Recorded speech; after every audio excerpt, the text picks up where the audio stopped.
બિલકુલ સત્ય ઘટના. ખાસ જુઓ, એવું આ વિડીયોમાં હું કહેવા માંગુ છું. મિત્રો, જીવનમાં ઘણીવાર સત્ય ઘટના બનતી હોય છે માનવ માટે, લોકો માટે, પણ લોકોને ખબર નથી હોતી. કારણ કે ત્યાં ઈશ્વર બેઠો છે, એનું એકાઉન્ટ જબરજસ્ત છે અને એ એકાઉન્ટમાં કોઈ ડિસ્કાઉન્ટ નથી હોતું. પણ આપણે ક્યાં સમજીએ છીએ?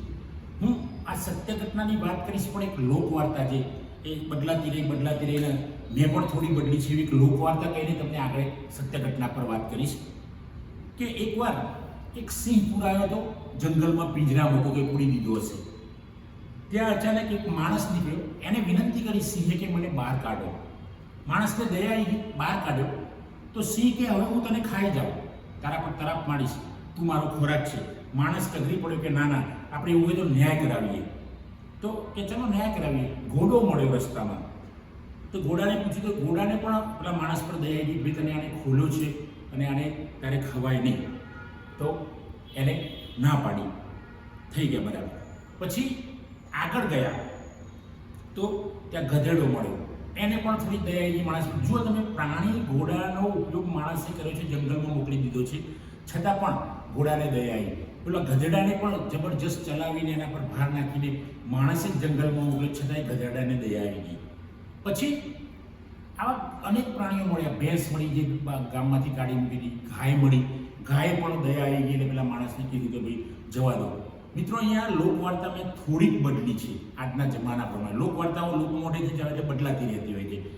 પછી આપણા પૂર્વજ મળ્યા. વાંદરો ઉપર કૂદાકૂદ કરતો હતો. વાંદરાનો માણસે ઉપયોગ કર્યો નથી, સમજો તમે. વાંદરો મળ્યો, વાંદરા જોડે ન્યાય કરાવવા ગયા. તો વાંદરાએ કહ્યું કે ભાઈ આ માણસ જાત બહુ જ ખરાબ છે. જે આપણા પૂર્વજો કહેવાય છે, વાંદરા જ્ઞાતિના લોકો, ચિંપાંજી હોય કે જે પણ હોય, તો એને કીધું કે માણસને છોડાય નહીં. કારણ કે માણસ જેટલો વિચિત્ર માણસ કોઈ નથી, એના જેવું કોઈ પ્રાણી નથી. તો પેલીની આંખમાં આંસુ આવી ગયા માણસના. હકીકતમાં વાંદરાને કોઈ માણસે નુકસાન કર્યું નથી. જનરલી એ બીજા આપણે જે પાલતુ પ્રાણીઓ છે એને ઊંટ મળે, ઊંટને પણ જવા દીધા. જો મિત્રો, કે માણસે જેનો ખરાબ રીતે ઉપયોગ કરીને એને જંગલમાં મોકલી દીધા છે, એનો આયુષ પૂરું થઈ જાય એટલે નજીક આવવાનું થાય, મૃત્યુ થાય એટલે પેલા વાંદરાએ ન્યાય જબરજસ્ત કર્યો.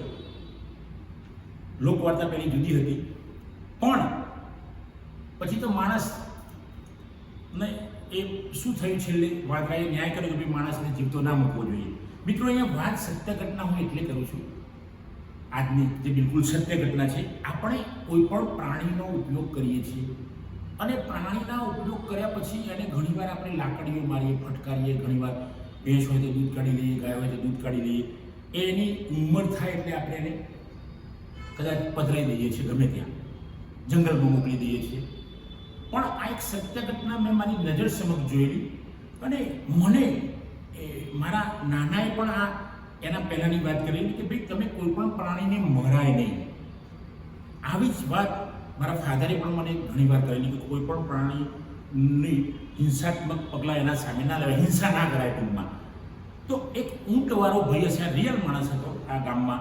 તો એને ઊંટને રોજ બહુ મારે, હેરાન કરે, ખોરાક ઓછો આપે અને ઊંટલારીમાં ચલાવવાનું કામ કરે. એના પર જોઈએ એના કરતાં પણ વિશેષ ભાર નાખીને ઊંટનો દુરુપયોગ કરે. એ મારા નાનાએ જ એને ઘણી વાર કીધેલું કે ભાઈ તું ઊંટને મારતો નહીં, બદલો લેશે. પણ પેલાને સમજાયું નહીં, તો એ ઊંટનો મારતો જ હતો. એક દિવસ આ ભાઈ લઈને જંગલમાં ચારવા માટે ગયો, એટલે વગડામાં ગયો અને ત્યાં ઊંટના મનમાં ગમે તે હોય, અચાનક ઊંટ દોડ્યો અને પેલા ભાઈને અહીંયા ખભો પકડીને કરડી ખાઈને ફેંકી દીધો. કુદરતી એનો સમય સારો હશે તો લોકો આવી ગયા અને એને બચાવી લીધો. આ એકદમ સત્ય ઘટના મેં મારી નજર સમક્ષ જોયેલી છે મિત્રો. તો પછી તો દવાખાને ગયો. પેલા ભાઈને ઘણા સમયે 2-4 મહિને રિકવરી આવી, કારણ કે ઊંટે તો પછાડ્યો, એના પર પગ પણ મૂકેલો ઘણું. તો મિત્રો, આપણે પણ જે ભગવાનના એકાઉન્ટમાં કોઈ ડિસ્કાઉન્ટ નથી, એ ધ્યાન રાખીએ તો ખૂબ મજા આવે.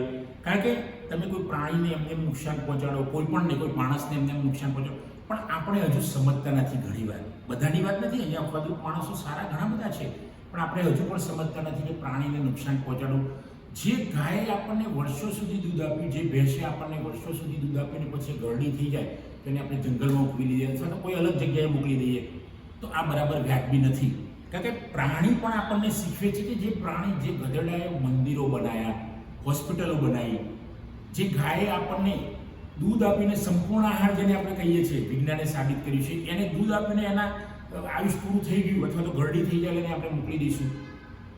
અથવા તો પાડો હોય એ પણ આપણને ખૂબ ઉપયોગમાં, બળદ આપણા માટે ખૂબ ઉપયોગમાં આવતો હતો, આજે ક્યાંક ક્યાંક આવે છે. તો માણસે સમજવું જોઈએ કે પ્રાણી પણ બદલો લઈ શકે છે. માત્ર માણસ બદલો લે છે એવું નહીં. અને આ મેં સત્ય ઘટના મારી સામે જોયેલી ઘટના છે, મારા નાનાની સાથે જ હું હતો. તો મિત્રો અહીંયા આપણે એ પણ દરેક જગ્યાએ એવું જ રાખીએ કે ભાઈ આપણે સત્ય ઘટના બને એ પહેલાં આપણે ચેતી જઈએ. કોઈ પ્રાણીને હેરાન ના કરીએ, કોઈ માનવને હેરાન ના કરીએ, કોઈ પણ જીવને હેરાન ના કરીએ કામ વગર. હા, તમારા પર કોઈ જીવ એટેક કરશે સામે તમે પ્રતિભાવ આપો એ વસ્તુ અલગ છે. જેમ બચવાનો છેલ્લો હોય ત્યારે કરો એ વસ્તુ વ્યાજબી ગણાય. ગુનો તો ખરો પણ વ્યાજબી ગણાય. પણ એમને કોઈ પ્રાણી, માનવ, જીવજંતુ, પશુ પંખીને હેરાન કરાય નહીં તો આ સત્ય ઘટના આપણી સાથે પણ બની શકે છે. કારણ કે હું ત્રીજી વાર કહું છું કે ભગવાનના એકાઉન્ટમાં કોઈ ડિસ્કાઉન્ટ નથી. એ ડિસ્કાઉન્ટ આપતો જ નથી.